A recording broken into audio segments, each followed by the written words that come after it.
अस्सलाम वालेकुम। अॼु असां ग्रेड 6 जी साइंस जो सेकंड लेक्चर कवर कंदासीं।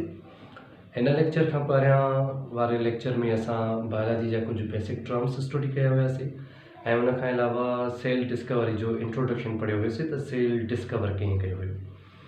अॼु जे टॉपिक में भी असां थोरो सेल जी डिस्कवरी जे बारे में पढ़ंदासीं। त सेल खे असां बेसिक यूनिट ऑफ लाइफ चवंदा आहियूं, यानी हिकिड़ो सेल हिकिड़ी अहिड़ी स्ट्रक्चर आहे जेका असांजी या कंहिं बि जानदार जी बॉडी खे कंस्ट्रक्ट करण में हेल्प कंदी आहे।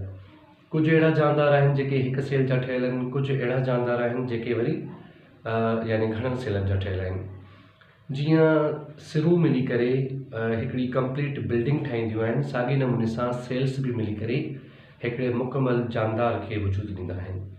त अॼु असां उन सेल जी बेसिक डिस्कवरी जे बारे में था पढ़ूं। कुझु पोएं लेक्चर खे असां रिपीट था कयूं, उन खां पोइ अॻिते था वधूं।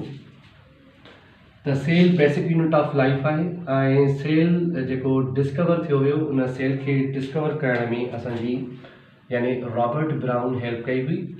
रॉबर्ट ब्राउन 1665 में सेल डिस्कवर करण में मदद कई। उन खां अलावा जॾहिं रॉबर्ट हुक सेल खे डिस्कवर पियो करे त सेल डिस्कवर करण महिल हिन हिकिड़े प्लांट जो कॉर्क खयो, यानी प्लांट जो छोॾो खयो ऐं उन छोॾे खे जॾहिं हिन स्टडी कयो, यानी हिन प्लांट मां हिन कोई भी पार्ट कट कयो ऐं कट करण खां पोइ बाद में जॾहिं उनखे माइक्रोस्कोप में ऑब्ज़र्व कयो त माइक्रोस्कोप में इहो कॉर्क जेको उन प्लांट जो टुकड़ो आहे, इहो कॉर्क खे उन रॉबर्ट हुक खे जॾहिं हिन स्टडी कयो माइक्रोस्कोप में त उहो कॉर्क उन रॉबर्ट हुक खे हनी कॉम्ब लाइक स्ट्रक्चर जी सूरत में नज़र आयो। हनी कॉम्ब लाइक यानी माखीअ जे मानारे वांगुरु नज़र आयो। जॾहिं कॉर्क माइक्रोस्कोप ते स्टडी कयो वियो त उन कॉर्क जो जेको माइक्रोस्कोप ते लुक हुयो that was honey comb like structure. उहो माखीअ जे मानारे वांगुरु हुयो। जीअं माखीअ जे मानारे में कंपार्टमेंट हूंदा आहिनि, साॻे नमूने सां जॾहिं सेल कॉर्क में स्टडी कया विया त उन में भी जेके सेल्स जो यानी स्ट्रक्चर नज़र पियो अचे, उहो ख़ाली घरनि वांगुरु, ख़ाली कमरनि वांगुरु या माखीअ जे मानारे वांगुरु नज़र पियो अचे। इन जे करे रॉबर्ट हुक लैटिन वर्ड मां, लातिनी ॿोली जो लफ़्ज़ हिकिड़ो खयो जंहिंखे असां चऊं था लैटिन वर्ड आहे। लैटिन वर्ड सेला। सेला मीन्स हालो स्पेस या हालो कंपार्टमेंट। हिन सेला जो वर्ड खणी करे, सेला मीन्स हालो स्पेस, ऐं इन खां पोइ बाद में सेल वजूद में आयो। यानी सेल जेको एक्चुअली ड्राइव्ड आहे उहो लैटिन वर्ड मां सेला मां वरितो वियो आहे, जंहिंजी माना आहे हालो स्पेस। हिन हालो स्पेस सेल खे नालो छो ॾिनो? वजह इहा हुई जो इहो माखीअ जे मानारे वांगुरु अंदरां ख़ाली नज़र आयो। इन जे करे हिन ओवरऑल उन जो जेको नालो रखियो त सेल जेको आहे उहो माखीअ जे मानारे वांगुरु हालो स्पेस आहे। अच्छा, हाणे इन खां पोइ बाद में असां basic types of cell study कंदासीं त सेल्स जा बेसिक टाइप्स आहिनि केतिरा। असां पढ़ियोसीं त सही त सेल हर हिकु जानदार जो बेसिक यूनिट आहे। कुझु अहिड़ा जानदार आहिनि जेके हिकु सेल जा ठहियल आहिनि, जिन खे असां यूनिसेलुलर सॾींदा आहियूं, ऐं कुझु वरी उहे जानदार आहिनि जेके खोड़ सारे सेल्स जा ठहियल आहिनि, उन्हनि खे असां मल्टी सेलुलर सॾींदा आहियूं। त बेसिक असां हिन सेल्स खे स्टडी कंदासीं त सेल जा बेसिक टाइप्स केतिरा आहिनि, यानी सेल केतिरनि क़िस्मनि जो आहे। जेकॾहिं असां सेल खे बेसिक टाइप्स जी जेकॾहिं स्टडी कंदासीं त बेसिक टाइप सेल जा ॿ आहिनि। हिकिड़े खे असां सॾियूं था प्रोकैरियोटिक सेल ऐं ॿियो जेको टाइप आहे यूकैरियोटिक सेल। तव्हां डायग्राम मां ई पाण स्टडी कयो या ॾिसो त हीउ उहो सेल आहे जंहिंजे अंदरि DNA त मौजूदु आहे, पर इहो जेको DNA हिन जे अंदरि मौजूदु आहे, इहो DNA न्यूक्लियस सां कवर न आहे थियल। जेकॾहिं यूकैरियोटिक सेल जे असां DNA खे ॾिसंदासीं त DNA हिकिड़ी मेम्ब्रेन सां कवर थियल आहे। यानी उहे सेल्स जंहिंजो DNA न्यूक्लियस में कवर थियल न हुजे, अहिड़े क़िस्म जे सेल खे चइबो आहे प्रोकैरियोटिक सेल। ऐं उहो सेल जंहिंजो DNA न्यूक्लियस में कवर थियल हुजे, अहिड़े क़िस्म जे सेल खे चइबो आहे यूकैरियोटिक सेल। त इहे बेसिक ॿ टाइप आहिनि प्रोकैरियोटिक सेल जा ऐं बेसिक टाइप आहिनि सेल जा। हिकिड़ो आहे प्रोकैरियोटिक सेल ऐं ॿियो आहे यूकैरियोटिक सेल। जेके प्रोकैरियोटिक सेल आहिनि उहे प्रोकैरियोटिक सेल असांखे बैक्टीरिया में नज़र ईंदा आहिनि, ऐं उन खां अलावा इहे प्रोकैरियोटिक सेल असांखे साइनो बैक्टीरिया में नज़र ईंदा आहिनि। बाक़ी इन खां अलावा ॿिया जेके भी सब जानदार आहिनि all the living things are made up of eukaryotic cell. जेकॾहिं असां ॾिसूं त prokaryotic cell a type of cell which do not have या which do not contain nucleus। वो सेल जंहिंमें न्यूक्लियस मौजूद न हुजे अहिड़े क़िस्म जे सेल खे चइबो आहे प्रोकैरियोटिक।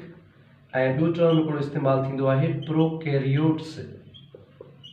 प्रोकैरियोट्स यानी organisms. Prokaryotes means organisms which are made up of prokaryotic cell, यानी उहे जानदार जेके प्रोकैरियोटिक सेल जा ठहियल हुजनि उन्हनि खे असां प्रोकैरियोट्स सॾींदा आहियूं। प्रोकैरियोट्स असां जानदार जे लाइ लफ़्ज़ इस्तेमालु कंदा आहियूं ऐं प्रोकैरियोटिक सेल वरी सेल जे टाइप जे लाइ इस्तेमालु कंदा आहियूं। इन प्रोकैरियोटिक के जेके असां प्रोकैरियोट्स सॾियूं था यानी उहे जानदार जेके प्रोकैरियोटिक सेल जा ठहियल आहिनि। इन्हनि में एग्ज़ाम्पल कहिड़ो आहे? एग्ज़ाम्पल बैक्टीरिया ऐं ॿियो आहे सायनोबैक्टीरिया। ॿियो कहिड़ो आहे टर्म? सायनोबैक्टीरिया। इहे ॿ क़िस्म जा जानदार आहिनि, बैक्टीरिया ऐं सायनोबैक्टीरिया। ये ॿ क़िस्म जा जानदार आहिनि जिन खे असां प्रोकैरियोट्स सॾींदा आहियूं।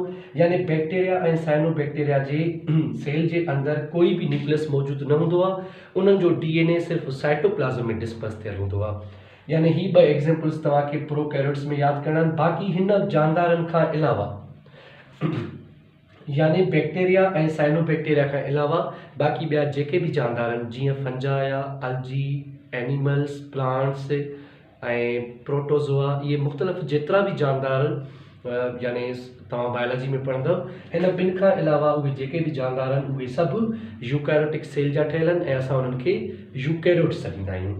हिन साइनोबैक्टीरिया जो जेको ॿियो नालो आहे या ओल्ड नेम असां चऊं, इनखे असां सॾींदा आहियूं blue green algae। Blue green algae is the old name or the second name of the cyanobacteria। ही ॿ ग्रुप वारा जानदार प्रोकैरियोट्स रहंदा आहिनि ऐं इन्हनि जो जेको सेल आहे उहो प्रोकैरियोटिक सेल आहे। यानी हिननि जे अंदरि DNA त मौजूदु आहे पर DNA न्यूक्लियस में कवर थियल न हूंदो आहे। हीअ फर्स्ट कैटेगरी हुई सेल्स जी, प्रोकैरियोटिक सेल। ऐं उन प्रोकैरियोटिक सेल में प्रोकैरियोट्स जानदार था अचनि। उन प्रोकैरियोट्स में जेके एग्ज़ाम्पल्स आहिनि उहो आहे बैक्टीरिया ऐं सायनोबैक्टीरिया। इन खां अलावा ॿिया जेके बि जानदार मौजूदु आहिनि, all these organism fall in the category of eukaryotic cell. यानी असां उन्हनि खे यूकैरियोट्स सॾींदा आहियूं। असां यूकैरियोट्स जे बारे में पढ़ूं था।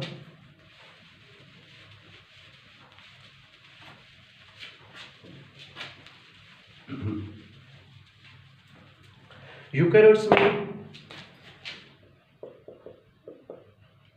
Eukaryotic cell a type of cell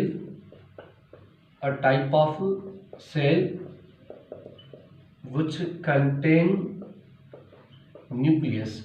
उहो सेल जो क़िस्म जंहिंजे अंदरि न्यूक्लियस मौजूदु हुजे ही सेल आहे। हिन सेल जो ही DNA आहे। तव्हां प्रोकैरियोटिक सेल में ॾिठो त प्रोकैरियोटिक सेल में जेको DNA आहे उहो सिर्फ़ु सेल जे अंदरि साइटोप्लाज़म में मौजूदु आहे। पर यूकैरियोटिक सेल में जेको DNA आहे उहो हिकिड़ी मेम्ब्रेन सां कवर थियल आहे, यानी न्यूक्लियस में कवर थियल आहे। ही न्यूक्लियस आहे, इन न्यूक्लियस जे अंदरि DNA प्रोटेक्ट थियल आहे। अहिड़े क़िस्म जे सेल खे असां यूकैरियोटिक सेल चवंदा आहियूं। यानी सिंपल तव्हांखे यूकैरियोटिक ऐं प्रोकैरियोटिक जो कॉन्सेप्ट इहो सम्झणो आहे त प्रोकैरियोटिक सेल में जेको DNA आहे, DNA सिर्फ़ु साइटोप्लाज़म में बिखेरियल आहे। पर यूकैरियोटिक सेल में जेको DNA आहे उहो छा में कवर थियल आहे? न्यूक्लियस में कवर थियल आहे। यानी उहो सेल जंहिंमें न्यूक्लियस आहे अहिड़े क़िस्म जे सेल खे छा सॾिबो आहे? यूकैरियोटिक सेल सॾिबो आहे। ऐं उहे जानदार जेके यूकैरियोटिक सेल जा ठहियल हूंदा आहिनि उन्हनि खे सॾिबो आहे यूकैरियोट्स। यूकैरियोट्स कंहिंखे चइबो आहे? Organisms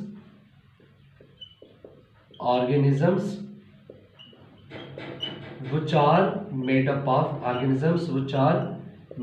of eukaryotic cell। organisms which are made up of eukaryotic cells। उहे जानदार जेके यूकैरियोटिक सेल जा ठहियल हुजनि उन्हनि खे असां यूकैरियोट्स सॾींदा आहियूं। हाणे प्रोकैरियोट्स में सॉरी हिकिड़ो तव्हांखे कॉन्सेप्ट न सम्झायो त प्रोकैरियोट्स जेके बि आहिनि यानी बैक्टीरिया ऐं cyanobacteria, all prokaryotes are unicellular. Prokaryotes जो अहिड़ो कोई बि ऑर्गेनिज़म न आहे जेको मल्टी सेलुलर हुजे। जेके बि प्रोकैरियोट्स आहिनि उहे सभु यूनिसेलुलर आहिनि, इन्हनि में कोई बि मल्टी सेलुलर मौजूदु कोन्हे को। जेकॾहिं असां प्रोकैरियोट्स जी यानी ॻाल्हि कंदासीं त उन में कुझु अहिड़ा जेके सिर्फ़ु कॉलोनी ठाहींदा, बाक़ी जेके आहिनि उहे सभु मल्टी सेलुलर आहिनि।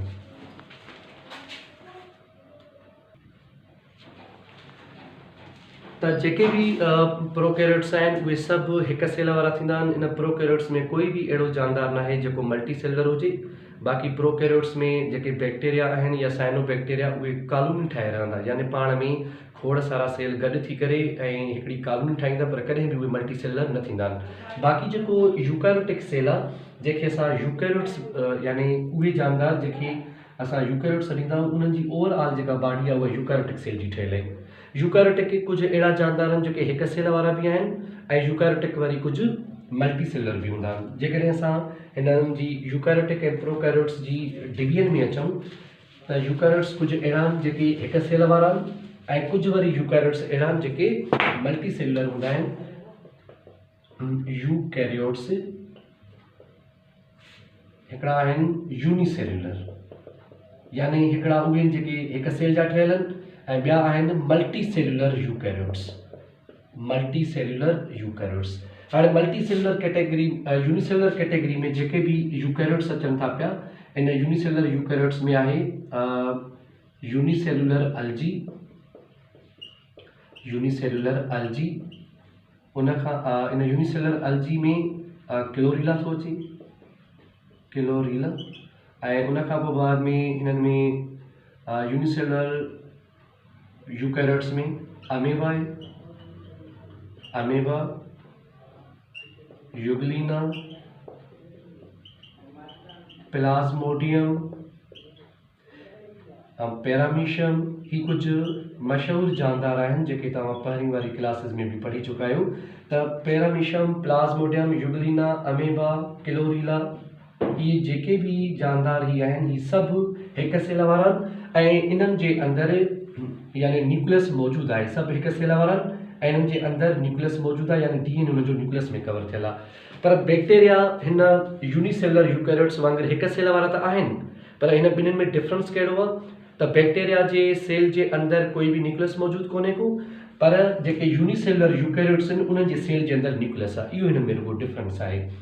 उन खां पोइ बाद में सेकेंड कैटेगरी आहे यूकैरियोट्स जी, उहे मल्टी सेलुलर, यानी उहे यूकैरियोट्स जेके घणनि सेल्स जा ठहियल हुजनि। इन्हनि में जेका फर्स्ट कैटेगरी आहे मल्टी सेलुलर अल्जी। मल्टी सेलुलर अल्जी इहे यानी घणनि सेल्स जा ठहियल आहिनि। उन खां अलावा फंजाई भी मल्टी सेलुलर आहिनि ऐं उन खां अलावा जेका ॿी कैटेगरी आहे प्लांट्स। जेके भी प्लांट्स आहिनि, ॿूटा आहिनि, उहे भी सभु मल्टी सेलुलर आहिनि। कोई भी अहिड़ो प्लांट न आहे जेको हिक सेल जो ठहियल हुजे। ही जेके भी कैटेगरी वारा जानदार आहिनि, इन्हनि जी ओवरऑल जेका बॉडी आहे उहा खोड़ सारे सेल्स जी ठहियल आहे। इन खां पोइ बाद में लास्ट वन जेका कैटेगरी आहे मल्टी सेलुलर यूकैरियोट्स में, उहे आहिनि एनिमल्स। यानी हे जेके कैटेगरी सभु अचनि थियूं पियूं, इन्हनि खे असां मल्टी सेलुलर यूकैरियोट्स ॾींदा आहियूं। यानी हिननि जी बॉडी खोड़ सारे सेल्स जी ठहियल आहे ऐं उन्हनि जे सेल्स जे अंदरि न्यूक्लियस मौजूदु आहे। ही वरी उहो ग्रुप आहे यूकैरियोट्स जो जंहिंजी यानी सभु हिक सेल जा ठहियल हूंदा आहिनि ऐं इन्हनि जे सेल्स जे अंदरि जेको सिर्फ़ु यानी ही जेके जानदार आहिनि उहे सिर्फ़ु हिकिड़े सेल जा ठहियल आहिनि। बाक़ी जेके प्रोकैरियोट्स आहे उहे भी हिक सेल वारा आहिनि। इन्हनि में कोई भी मल्टी सेलुलर ऑर्गेनिज़म मौजूदु कोन्हे को ऐं उन्हनि जे सेल जे अंदरि डीएनए मौजूदु न आहे हूंदो। अच्छा, हाणे जेकॾहिं असां मल्टी सेलुलर ऑर्गेनिज़म में वेंदासीं त मल्टी सेलुलर ऑर्गेनिज़म में असां मल्टी सेलुलर में सेल जी स्ट्रक्चर के समझण जे लाइ प्लांट्स ऐं एनिमल्स ते फोकस कंदासीं। छाजे करे ही ॿ उहे ग्रुप आहिनि जानदारनि जा जेके तमामु घणा मशहूरु आहिनि, वेल नोन आहिनि ऐं तव्हां इन्हनि खे चङे नमूने सां सुञाणो बि था।